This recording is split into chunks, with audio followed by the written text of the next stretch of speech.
Good news on Mahyar Tousi. You know, at the beginning of this whole thing with the leak from the police and the threat to his life, I said, we will win. It wasn't a particularly impressive saying, but nonetheless, I think there is good news today, but it's a series of different things. So just give me a moment to go through it. Hello, everyone. This is Andre Walker. Thanks so much for watching this video, but please do support the channel by subscribing and hitting the bell notification icon. It's the best way to absolutely guarantee you get all of my videos as soon as they are released. Well, let's just have a very, very quick recap, which is that Mahyar Tousi was slightly threatened by the police on one of the protests where he films, and there's been a dispute about whether he is a genuine journalist or not. As part of that dispute, there was a suggestion that he may be arrested. That didn't ultimately materialise, which was good news. But what did happen was police officers leaked information about him, including a wrong address for him, and indeed about two other people, and have now leaked for a second time. Well, I made a mistake during that period because what I said was I gave the £10,000 reward for information leading to the conviction of any police officer, security officer or civil servant who'd wrongly used Mahyar's data. And that process is ongoing. I think someone might actually win that prize, by the way, which is a bit annoying for me because I'll have to sell something. But nonetheless, I'm happy to do it because I think this is an important project, and this movement that you are a part of has given a lot to me.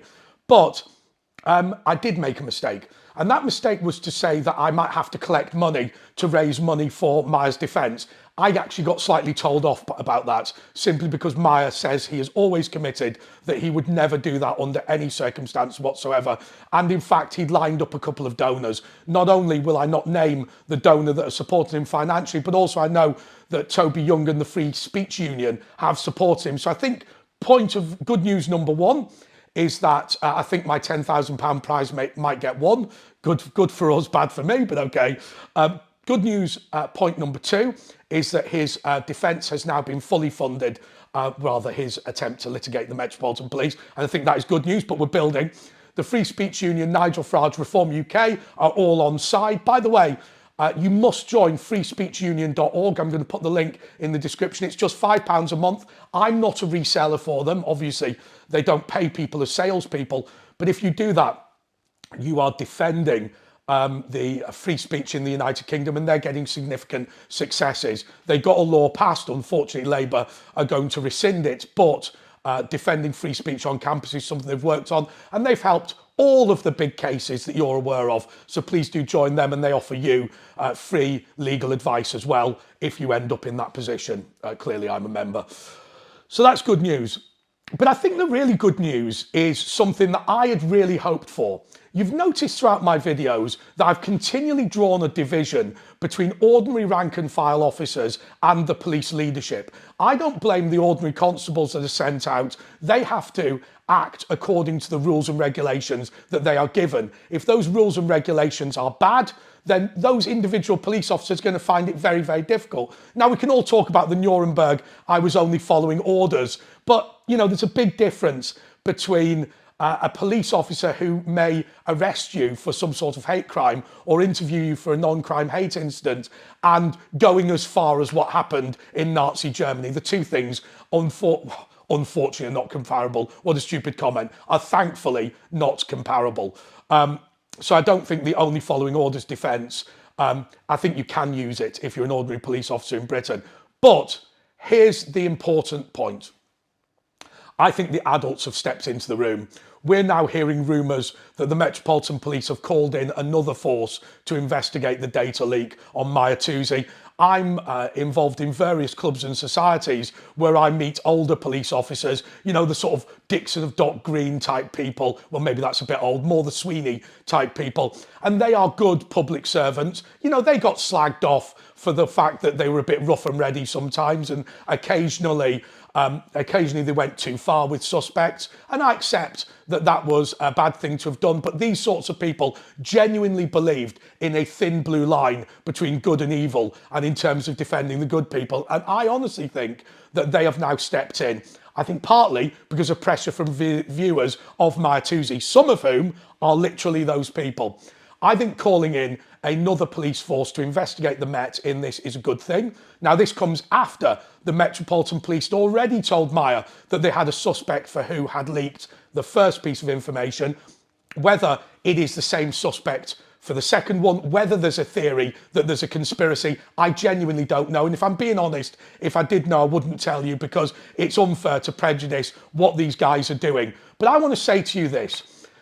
I think that what we've done is been sensible, been serious, been robust. Because I don't think what we want to necessarily do as a movement is just throw rocks at people and start slagging everybody off. I think what we want to do is say, hey, look, we're going to defend the Constitution. The reason why I didn't ask for illegal leaks or anything like that, I offered the £10,000, is because it's similar to what used to happen on the TV show Crime Watch, and it's what Crime Stoppers do today. It's something that is a legitimate tactic for ordinary members of the public who feel they've been a victim of crime to offer money to support the intelligence gathering on those who might be guilty. And I think what it talks to is the fact that what we want to do is defend the Constitution. And I think increasingly we have to say that after William Caxton started the printing press, there was a great period of time when there was confusion over what should and should not be published. And of course, it was a time of enormous amounts of fake news, which of course is a problem now.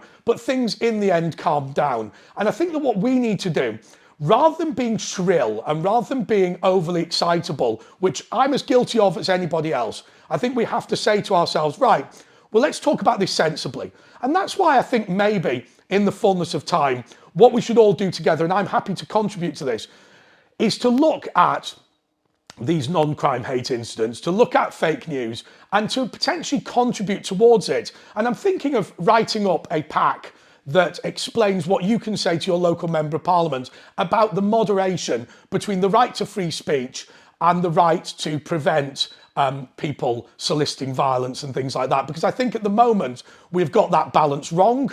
And I think that the situation with Mahyar demonstrates we've got that balance wrong. But it also demonstrates that A, there are people within the police who are willing to bastardise the system of policing in order to push their own political agenda, or rather prevent the arguing against of their own political agenda. But equally, there are people within the police who do want to toe the line, who do want to defend the Constitution, who do take their oath and their public duty seriously. And I think that in ending this video, I want to thank those police officers who have done the right thing. I think it's hard to do the right thing when your own leadership are giving you what I would argue is incredibly poor advice. But I think the Mahyar Tousi case, the Alison Pearson case, really start to highlight that. And I think that what we need to do is push forward with this. We need to recognise that we are going to win. There will be prosecutions in the Mahyar Tousi case, and there will be no further bullying of him, I think. If that changes, I'll let you know. But I think that we take that win and we say that this is an opportunity to assist the police in future, and an opportunity to ensure the Constitution is defended, and to ensure that those people who have got into a position of power within the police are called out for what they've done without shooting the messenger. And I don't mean that in a literal sense. Obviously, the YouTube algorithm's going to kick off now, but without being in a position where the ordinary police constables who have to enforce these rules get the blame for what those rules are, even though the people that have brought them in are faceless bureaucrats. Something to think about. I'll keep you updated. This channel is partly about a campaign. Until next time, goodbye.